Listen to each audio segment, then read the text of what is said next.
एक गांव में सीता और गीता नाम की दो अच्छी दोस्त रहती थी, लेकिन दोनों अपनी सास से परेशान थी।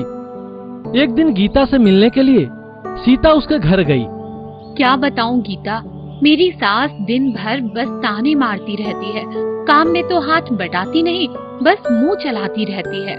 मेरी सास भी कम नहीं है, एक काम खत्म नहीं होता कि दूसरा बता देती है।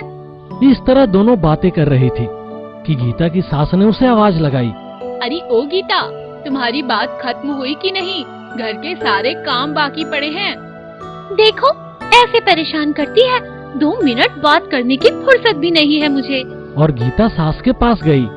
किचन में देखो, चाय के बर्तन पर मक्खियाँ बैठ रही हैं। उन्हें धोना छोड़कर बाहर बातें करने बैठ गई। जा जल्दी साफ कर। गीता बिना मन के काम करने लगी और सीता भी जब अपने घर पहुंची तो उसकी सास भी उस पर चिल्लाने लगी, जिसे देख सीता के पति ने कहा, अरे माँ बस करो, जो मन में आए बक देती हो। क्या रे जोरू के गुलाम, बीबी के लिए अपनी माँ से जवान लड़ा रहा है। और दोनों में लड़ाई शुरू हो गई।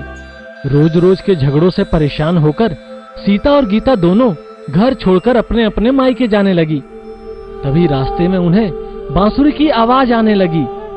अरे वाह, कितनी मधुर धुन है, मन चाहता है बस इसे सुनती रहूं। हाँ सही कहा। फिर दोनों जाकर देखती हैं तो वहाँ एक ग्वाला बांसुरी बजा रहा था। सीता गीता को देख ग्वाले ने कहा, जरूर आप दोनों घरेलू समस्या से परेशान हो। हाँ लेकिन आपको कैसे पता? जो धुन तुमने सुनी वह सिर्फ परेशान लोगों को ही सुनाई देती है। बोलिए क्या परेशानी है? दोनों ने अपनी सारी परेशानी उसे बताई। यह लो जादुई बांसुरी, तुम्हें जो भी परेशानी है बस इस बांसुरी को बता देना और इसे बजा देना, तुम्हारी चिंता दूर हो जाएगी। और हाँ, इसका उपयोग सिर्फ 3 बार हो सकता है, इसलिए सोच समझकर इस्तेमाल करना। दोनों बांसुरी लेकर घर लौट आई। क्यों, उतर गई आखिर, मायके जाएंगी। हाँ। और सीता की सास उसे भला बुरा कहने लगी तो सीता कमरे में गई और जादुई बांसुरी से कहने लगी, हे बांसुरी, ये बूढ़ी मुझे बहुत ताने मारती रहती है। इसके ताने सुन सुनकर मेरे कान पक गए हैं। तुम इसका मुंह बंद कर दो, जो कभी खुलना ही नहीं चाहिए। यह कहकर सीता बांसुरी बजाती है और बांसुरी की धुन जाकर उसके सास को सुनाई देती है और उसका मुंह बंद हो जाता है। हे बांसुरी, मेरी सास मुझे हमेशा नौकरानी जैसा समझती है, कुछ भी काम खुद नहीं करती। अब घर का सारा काम इसी से कराओ। और गीता बांसुरी बजा देती है और गीता की सास घर का सारा काम करना शुरू कर देती है। क्या बात है, आज घर में शांति ही शांति है। यह देखकर सीता का पति डर जाता है। हे भगवान, ये क्या हो गया? अगर मेरी माँ का मुंह नहीं खुला तो वो खाना कैसे खाएगी, और खाना नहीं खाएगी तो मर जाएगी, और फिर मैं जीकर क्या करूँगा? यह सुनकर सीता कमरे में जाती है और बांसुरी से कहती है, सासू माँ का मुंह खुल जाए। लेकिन यह कहते ही उसकी सास उस पर बिना रुके चिल्लाने लगती है। दूसरी तरफ गीता की सास को काम करता देख उसका पति उस पर चिल्लाने लगा, यहाँ मेरी माँ काम कर रही है और तुम देखे जा रही हो। अगर यही चलता रहा तो मैं दूसरी शादी कर लूँगा।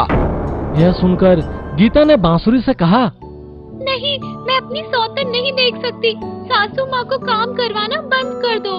और बांसुरी बजाई। बांसुरी बजते ही उसकी सास ने सारे काम करने बंद कर दिए। अब वह टीवी का रिमोट उठाने के लिए भी गीता को कहने लगी। फिर सीता और गीता दोनों मिलकर ग्वाले के पास गईं और कहा, हम दोनों ने इसका अब तक 2 बार उपयोग किया है, लेकिन मुसीबत कम की बजाय बढ़ रही है। सब उल्टा हो रहा है। मैंने कहा था इस्तेमाल ढंग से करना, तुमने बिना सोचे ही छोटी सी बातों के लिए इसका उपयोग किया।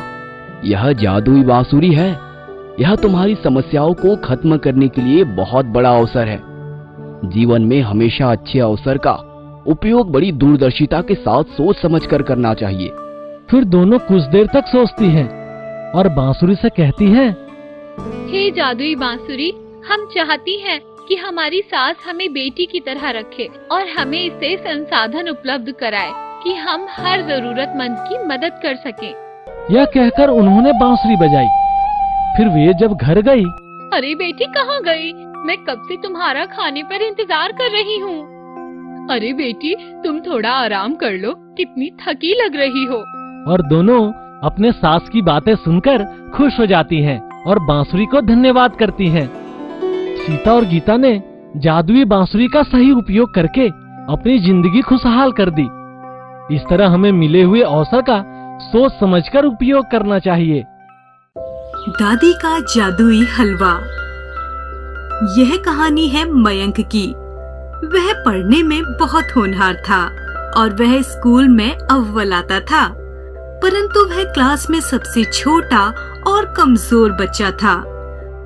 उसके कमजोर होने के कारण उसे सब बच्चे परेशान करते थे, पर वो कुछ कर नहीं पाता था। एक दिन स्कूल के सबसे शरारती बच्चे टीकू ने उसे बहुत परेशान किया और उसे धक्का देकर गिरा दिया।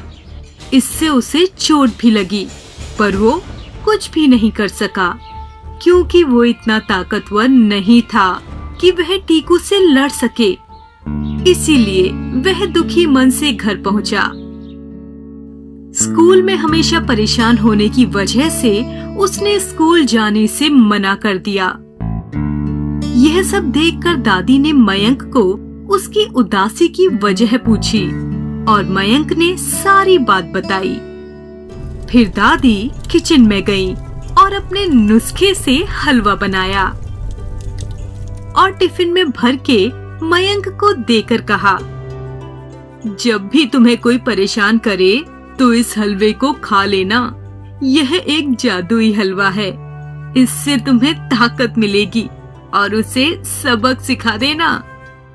परंतु ध्यान रहे कि एक बार में सिर्फ एक ही स्पून खाना, नहीं तो सब गड़बड़ हो जाएगी।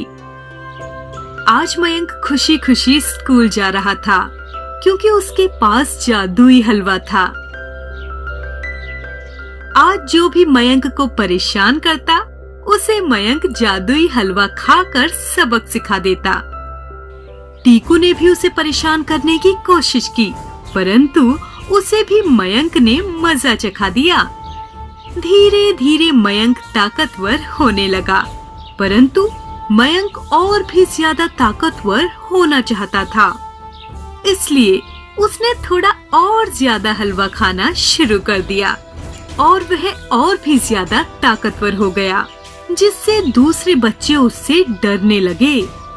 धीरे धीरे मयंक को बच्चों को डराने में मजा आने लगा और उसे अपनी ताकत पर घमंड होने लग गया। अब मयंक का लालच और बढ़ गया और अब वह दुनिया में सबसे ताकतवर बनना चाहता था। इसलिए उसने सारा हलवा एक साथ खा लिया और देखते ही देखते मयंक विशाल होने लगा।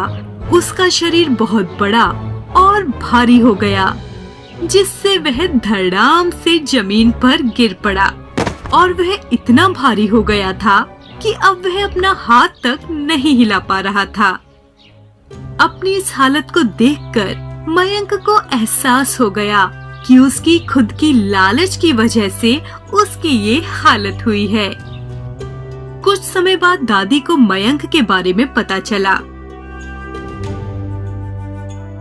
और दादी जल्दी से मयंक के पास पहुंचती और उसे खूब डांटती है। दादी, मैंने तुम्हें पहले ही कहा था कि बहुत ज्यादा मत खाना, पर तुमने नहीं माना और अब पछताना पड़ रहा है। फिर मयंक ने दादी से माफी मांगी और कहा कि अब से वह हमेशा दादी की बात मानेगा और किसी को भी परेशान नहीं करेगा। और दूसरे बच्चों ने भी दादी से माफी मांगी और कहा कि वो भी कभी किसी को परेशान नहीं करेंगे। फिर दादी ने झट से अपने नुस्खे से मयंक को ठीक कर दिया। तो बच्चों, इससे हमें सीखने को मिलता है कि हमें हमेशा बड़े लोगों की बातों को मानना चाहिए, क्योंकि बड़े लोग हमेशा हमारे अच्छे के लिए कहते हैं और कभी भी किसी को परेशान नहीं करना चाहिए।